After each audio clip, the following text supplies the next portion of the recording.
Hello friends, welcome to our channel Khatri Steno. Subscribe our channel for more dictations on daily basis. Today we're going to discuss about chapter number 23 of Pitman Shorthand, written examination for HSSC exam. So our first one question is, the four light strokes M, N, L and R all half कि ये जब half होते हैं तो dash to indicate the addition of D. तो इसके बाद जो डी आता है तो उसके लिए हम क्या करते हैं, हाफ तो करते हैं लेकिन हाफ के साथ साथ क्या करते हैं, थिक करते हैं, return downward, return upward, horizontal. तो इसमें से क्या आंसर आएगा, the four light strokes M N L and R all half. ठीक है कि ये जो है हाफ होते हैं लेकिन उसके साथ साथ हम इसको थिक भी करते हैं ताकि हम इसका पता लगा सके कि हाफ होने के बाद ये एम के साथ डी या फिर टी की हाल्विंग है। ठीक है, राइट आंसर ये होएगा। The half length form of L D standing alone is used only for words. ठीक है कि हाफ लेंथ हो जब भी एल डी की, तो अगर अकेला आता है तो उसके बाद क्या कंडीशन अप्लाई होती है कि वो कब होगा, बिगिनिंग विद द वोवल, अगर ये शुरुआत में कोई वोवल आता है, followed by A vowel, vowel के द्वारा फॉलो करता है, हैविंग एन इंटरविनिंग वोवल, के बीच में कोई वोवल आता है, फॉलोड बाय अ ट्राइफोन। तो इसका हमारा राइट आंसर होएगा beginning with the vowel, for example old, ठीक है, या फिर एल्ड। तो इसके अंदर हमारा ए पहले आता है, इसलिए हमारा जो एल डी जो स्टैंड अलोन है, थिक आउटलाइन होगी और छोटी होगी। When a vowel occurs between L D and R T, sorry R D और between R D, both consonant must be written. ठीक है कि एल डी और आर डी के बीच में अगर वोवल आ जाता है तो हम उनकी फुल लेंथ स्ट्रोक बनाएंगे। ठीक है, यानी कि पूरी आउटलाइन बनाएंगे तो विद फुल स्ट्रोक्स। ठीक है, फिर नेक्स्ट क्वेश्चन है, the sign L E R can not be half to represent the syllable LERD, RERD respectively because the half forms of LER, RER are used for representing। ठीक है कि LER और RER जो है represent करते हैं किसको। ठीक है, इसलिए हम इसको हाफ नहीं कर सकते। उसने ये क्वेश्चन हमें पुट किया है कि LER और RER can not be half, कभी भी हाफ नहीं होंगे क्योंकि सिलेबल में LERD और RERD respectively because the half form of LER RER are used. ठीक है कि LER और RER के बाद अगर डी आता है तो वो किसको रिप्रेजेंट करता है, तो वो हमारा रिप्रेजेंट करता है LD एंड RD को। क्योंकि अगर हम LER बना देंगे तो वो पुअरर, जैसे RER बनाते हैं तो हम पुअरर और जगह पुअरर्ड तो वर्ड नहीं होता ना, तो इस वजह से यहाँ पे LD और RD जो है वही हमारा जो है हाफ होता है। ठीक है, तो LER RER के केस में अगर डी आता है तो हाफ नहीं होगा। The strokes MP MB and ING can not be half for the addition of either T and D। ठीक है कि कब ये जो है हाफ नहीं होंगी। ठीक है, ये हाफ कब नहीं होंगी, जब इनके अंत में या फिर शुरू में जो है हुक लगा होगा। ठीक है, unless they are hooked initially और फाइनली। ठीक है, द स्ट्रोक्स MP और MB and ING can not be half for the addition of either T और D unless they are hooked initially और फाइनली।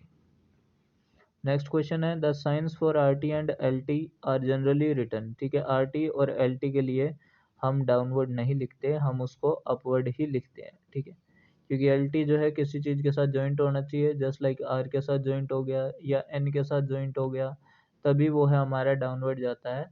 इसलिए इस केस में भी यही होगा कि RT और LT कम होने के बाद यानी कि छोटे होने के बाद भी अपवर्ड जाएंगे। ठीक है, तो बी राइट आंसर है। L T is return dash after N and I N G, अभी बताया था एल टी जो हमारा डाउनवर्ड जाएगा।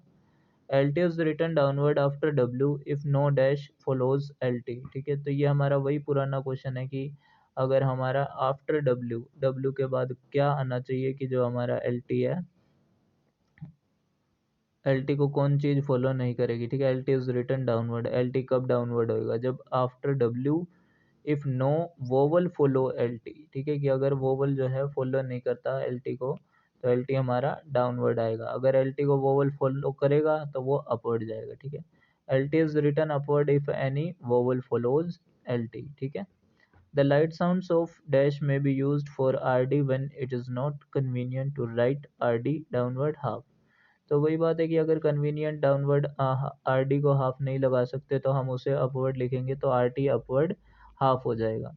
आफ्टर द शन हुक ST में भी रिटर्न. ठीक है, ST जो है हमारा शन के हुक के साथ कैसे लिखा जाएगा. तो शन की दो कंडीशन है कि वोवल की जो डायरेक्शन है उससे अपोजिट में भी लगाते हैं, ठीक है, या वोवल के जो डायरेक्शन है उसके साथ भी लगाते हैं हम शन का hook.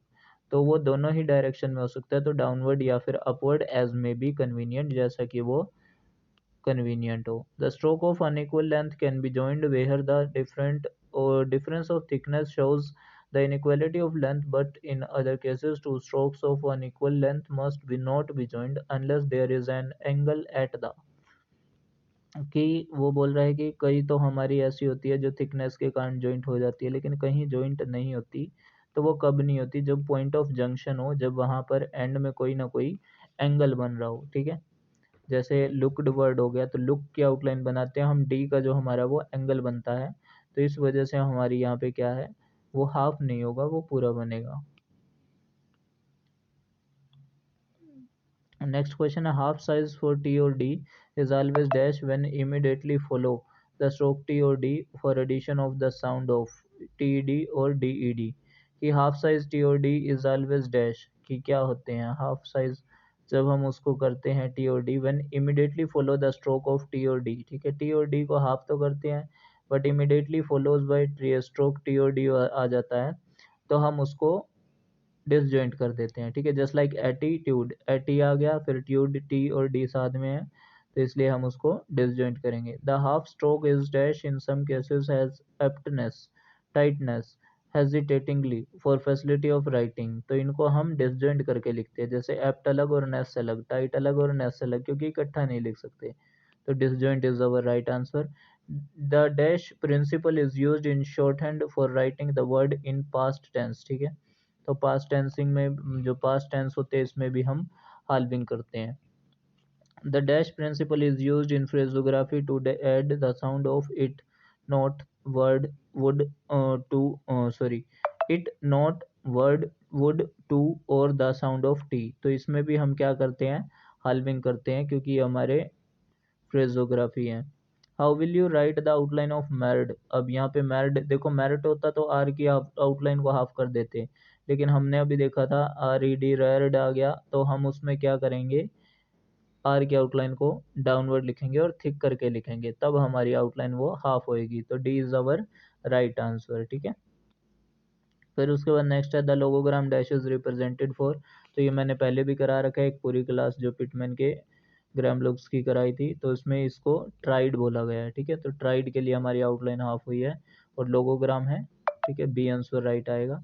The logogram for under is return. ठीक है, अंडर की जो हमारा लोगोग्राम है उसको कैसे लिखा जाता है, तो अंडर जो होता है वो हमारा ऑन द लाइन होता है. What is the correct outline of the word progressionist. ठीक है, प्रोग्रेशनिस्ट की बात कर रहा है वो. शन का हुक अगर हम नीचे लगाते हैं तो एस टी नीचे होगा, लेकिन शन का हुक हम यहाँ ऊपर लगाएंगे कि प्रोग्रेशनिस्ट. ठीक है, तो जी आर लास्ट वोवल से अपोजिट डायरेक्शन में. ठीक है, प्रोग्रेशनिस्ट. ठीक है, तो ऊपर की तरफ जाएगा, तो C is our right answer. फिर उसके बाद find out the correct one. Correct one कौन सा, the sign for L T is written downward after N and N G. ठीक है, करेक्ट बताना है, ये गलत है हमारा, एल टी हमारा जो है, sorry, find out the correct one बताना है. करेक्ट वन हमारा पहला ही है, the sign for L T is written downward after N and I N G. तो इसके बाद हमें पता है कि एन के बाद एल हो या फिर एल की आउटलाइन हाफ हो तो वो हमारी डाउनवर्ड जाती है. तो फर्स्ट आंसर हमारा करेक्ट है. Which of the following phrase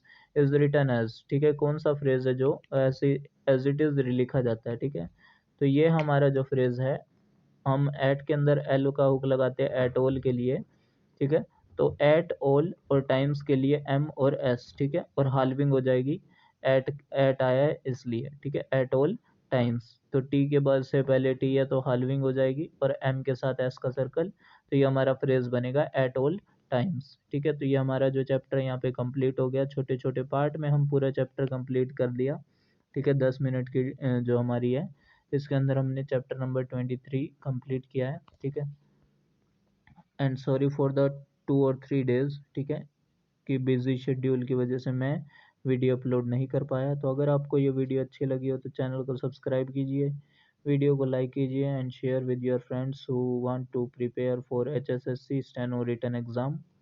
सो मिलते हैं नेक्स्ट वीडियो में, तब तक के लिए be practice for a better future.